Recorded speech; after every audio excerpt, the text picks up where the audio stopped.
তো হ্যালো, তোমার নাম জানো কি? আমার নাম শ্রেয়সী। তো তুমি কোথা থেকে এসছো, কেমন লাগলো? থেকে এসেছি আমার এখানে দাদার বিয়ে উপলক্ষে। তো আমি কিছু এখানে কোনো পার্লার আমি চিনি না, তো কোথায় কি করব বুঝতে পারছিলাম না। তো আমার পিসি তারপরে এখানকার কয়েকজনের সাথে কনসাল্ট করলাম, বলে যে স্নেহা লেডিস বিউটি পার্লার থেকে করে যেতে। এখানে এসে আমি ফার্স্টে মানে প্রথমে তো খুব ভয় পাচ্ছিলাম যে কি করে করব, কোথায় যাব, কি কেমন করে দেবে।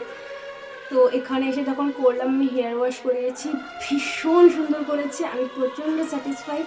তারপর একজন ক্লায়েন্টকে দেখলাম, ওইটা থ্রেডিং করেছে, আমি ওকে জিজ্ঞাসা করলাম যে স্নেহাদি কেমন করা, ওগুলো খুবই সুন্দর করা, আমি তো এখানকার রেগুলার কাস্টমার।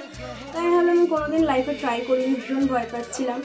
তো আমায় যখন থ্রেডিং করে দিল, অন্যান্য পার্লারের কাছে শুনি যে অনেকেই করে, তাদেরকে খুব ব্যথা লাগে, খুব জোরে জোরে মানে প্রেশার দিয়ে করে। তো আমার কোনো ব্যথা লাগেনি, আমার খুব ভালো লেগেছে, আমি ভীষণ satisfied. And thank you so much স্নেহাদিকে আমার এত সুন্দর একটা ফিডব্যাক দেওয়ার জন্য, চুলের জন্য থ্যাংক ইউ। ঠিক আছে, চলো, থ্যাংক ইউ তোমাকেও যে তুমি এত সুন্দরভাবে বললে, তোমার এত ভালো লেগেছে। এই স্মৃতিটা আমার সারা জীবন মনে থাকবে, স্পেশালি স্নেহাদির সাথে কাটানো মুহূর্তে। ভালো লেগেছে আমার সঙ্গে? ভালো লেগেছে। আচ্ছা, স্নেহাদির কথাবার্তা খুব ভালো, খুবই মিশুকে মেয়ে, একটা খুব মিষ্টি। যাক, তোমার ভালো লেগেছে, ভালো লাগলো। তুমি নেক্সটে যখন আসবে কোচবিহারে, তাহলে অবশ্যই আমার সঙ্গে দেখা করো। আচ্ছা, তুমি কিছু করো আর না করো, আমার সঙ্গে দেখা করে যাবো। দেখা করবো, আমি অবশ্যই দেখা করবো। ঠিক আছে, চলো, টাটা করে দাও। টাটা।